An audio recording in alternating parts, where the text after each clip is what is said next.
Hello everybody and welcome back to Collector's Dream YouTube channel. Hope you guys are all doing very well today.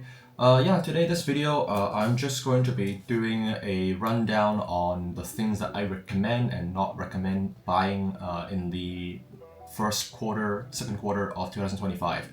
So before we begin, I just want to say that this beautiful Journey Together ETB is up for grabs. At the moment that the channel hits 500 subscribers, this will be going out to a lucky viewer. I'll be doing like a draw, spin the wheel, and then see whoever leaves a like, comment, and subscribe to the channel will be entered to win. So then this is a way to thank all the audience on a huge thank you on supporting the channel. So this is going to be going out to one of you lucky viewer. Okay, so back to the channel now. This video title, going to be talking about from a entry level, mid-range to maybe a high-end play on things I can suggest to get if you guys are in the position to add to your Pokemon collection right now. So the first item, there's going to be 5 items in this video by the way. First item that I will suggest picking up if you can, I guess one other thing that I want to bring about the way that I collect and invest is I am not somebody that goes crazy on ripping packs. I've passed that phase now. So right now, if you look at my collection, I'm kind of in the long game, and in my YouTube channel, I've always emphasized long-term investing in Pokemon. I truly believe I can leave a lot of these stuff for my son when he turns go into high school or university. And then, like, I joke around with a best friend of mine. He's also a very a strong avid collector here in Hong Kong. But I always joke about him with him saying that these products, when my son in 15-20 years, I can just sell a booster box, or I can sell a slab, and then it can cover like a semester of his university tuition. And that's how I've always viewed the game, the collecting game, ever since I was a kid. Like even when I was collecting when I was 10 years old, there's a reason why I put the starters in the forefront, spotlight in the center of my display case. This is my pride and joy.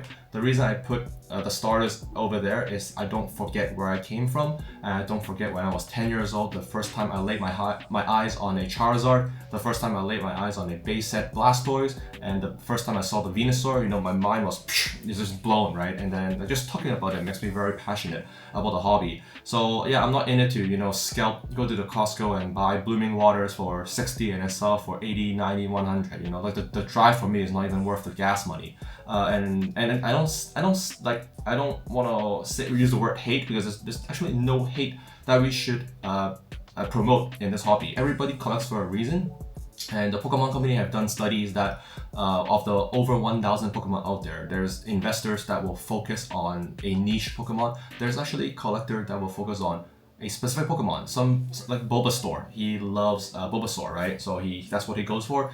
Steph Curry, he loves Mewtwo. Yeah, so then CJ and Jesse, they sent him a binder with I forgot how many dollar amount of Mewtwo's for Curry, right?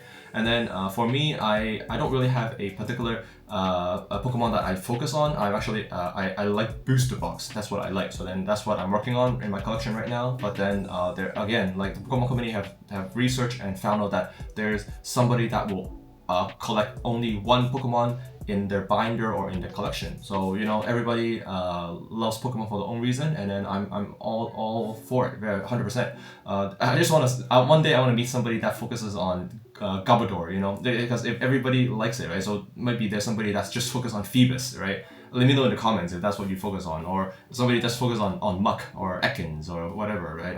But yeah, it'll be pretty funny if there's a collector out there that focuses on the trash Pokemon.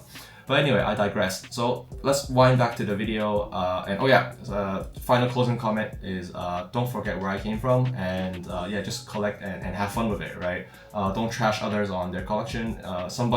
There's people out there that has a way crazier collection than me, that beyond our wildest dreams. You have no idea. Yeah, they probably have like stacks of poncho, up to the ceiling. They have black labels, whatever, Van Goghs or whatever. Yeah, be happy with what we have. If we and some people, they like to collect PSA 1 through 10. I actually really like that idea. I think that'll be really cool to put it on display. But in Hong Kong, lack of space.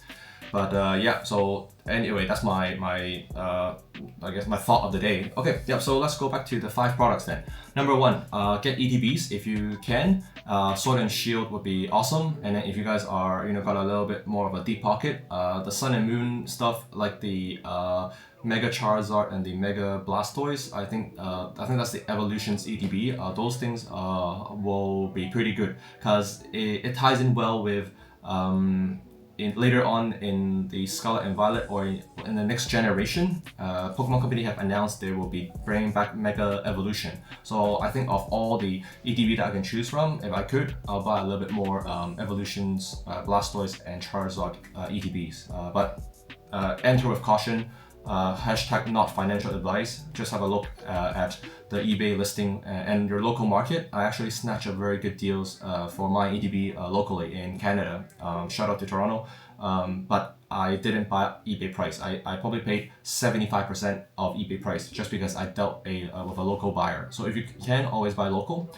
Number 2, what I put down here, Sword and Shield booster box. Yeah, so a lot of the attention and a lot of new joiners are loving Scarlet and Violet right now. But then I have a soft spot for Sword and Shield, and then I think some of the set like Astral Radiance and Silver Tempest are equal value compared to Scarlet and Violet. And I would say just simply because of the aging factor of Sword and Shield, I will probably pick a Silver Tempest box or an Astral Radiant box over Obsidian Flame or Temporal Force and Paradox Rift. Okay, of course I have both, but then if I can only choose one, I'm gonna choose the older box, and that's just my long-term advice for anything. Same for these Sun and Moon. They weren't worth maybe they were sub $500, and then now a lot of them they have cracked 1,000. Unified Minds 1,400 right now. Cosmic Eclipse is approaching 2,000. Team Up is approaching 5,000. So whenever you think there's a ceiling, be patient with it. They're gonna crack it. Some people sold Cosmic at 800, 900, 1,000. A lot of people exit at 1,000, which is good because you should take profit when you can. But then when it pumps, usually the curve is exponential. So once it touches 1,000, it's sort of like Bitcoin, right? But like Bitcoin, it can come up and down. But when it goes 1,000, then the next 100, the next 200, the next 300, it comes way easier than once you have the momentum, is what I'm trying to say. Okay, yeah, so number 3 things that I would look into is the Scarlet and Violet 151 starters in PSA 10, because those things are so liquid. Like, man, if you bring them to a car show, their eyes are drawn towards the starters because they like that Charmander, Charmeleon, Charizard collage.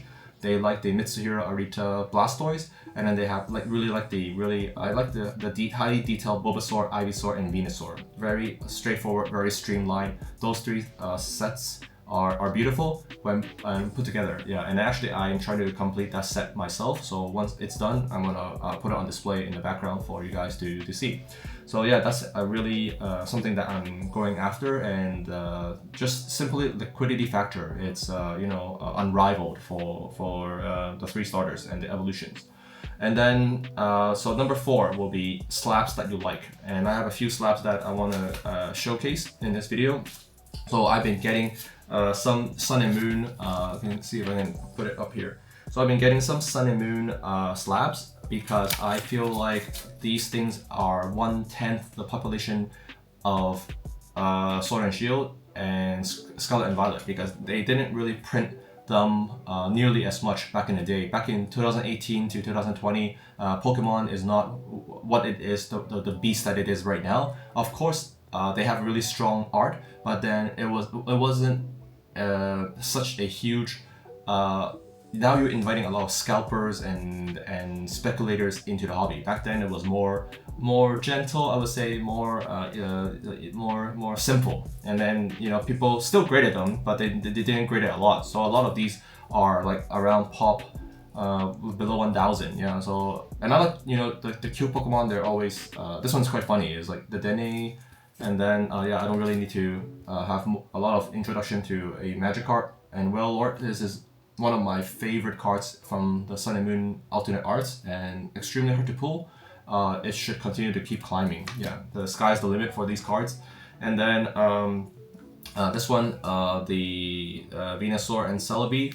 I'm not advocating you guys to go and buy these cards. I'm not trying to pump anything. I'm just trying to show the artwork and giving you guys some of my thoughts and my reasoning. If you guys agree, it's great. If you guys don't agree, let me know in the comments. If I'm just telling you like what I am doing in the hobby, and so far it is kind of working. Of course, I'm gonna tell you some of my L's as well. But then so far, the Sun and Moon have some of the cards have double or triple since I've bought them earlier this year and in December. I'll tell you an L. Like I sold this in Toronto for $60 to some guy on the local Facebook marketplace, and that was around a year ago when I went back to visit. So yeah, back then this card was like insane pop, very very high pop, and it's still very high pop now. But then now this wing is approaching $200. So just by that sitting in my drawer, thank God I have multiples, yeah, and then I actually bought one more to recover and replace the one that I've sold at more expensive price. I think I paid like 100 US.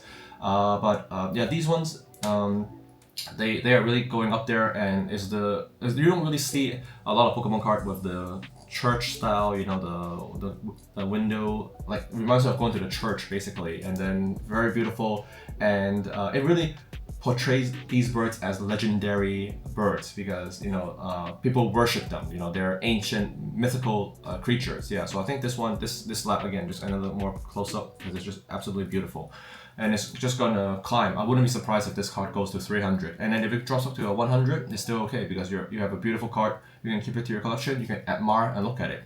That's the good thing about slabs. You know, you can always crack a bottle of beer, just look at these cards. I mean, like the next one, the Mewtwo and Mew. So this one, like it almost looks like Mewtwo is very fed up with the cute looking Mew that's just floating in the air. And then this card used to come free. I used to open the tin box and I wouldn't even, of course I like the single, but then it's not like I'm chasing this card. I wanted the 4 packs inside those tin cases because they were $50 a box, right? So this one, I'll open it, I'll set it aside, and then I'm like, okay, I'll grade it as well since I'm doing a massive submission, right? And then it came back as a 10, and just kept it, and then well, not this copy. This copy I bought it on eBay, but the one that I had, I sold it in the car show. So and then I regretted it because I sold it in December for $250, and then now I think this card is $450 or $500 now. Yeah, so it's really hard to for us to put money on these slabs, but when they are encased in a slab, they usually do pretty well because one, the pop report factor, low pop. Secondly, people want the number 10 on the PSA 10 to indicate it's a gem mint copy. I really love enjoying collecting PSA 10 because I like to admire the card in its optimal condition, and also it also presents the best growth opportunity. So another tip is I normally will not buy PSA 8 or PSA 9 just for investing perspective. Get the PSA 10 because it will take over when there's a pump.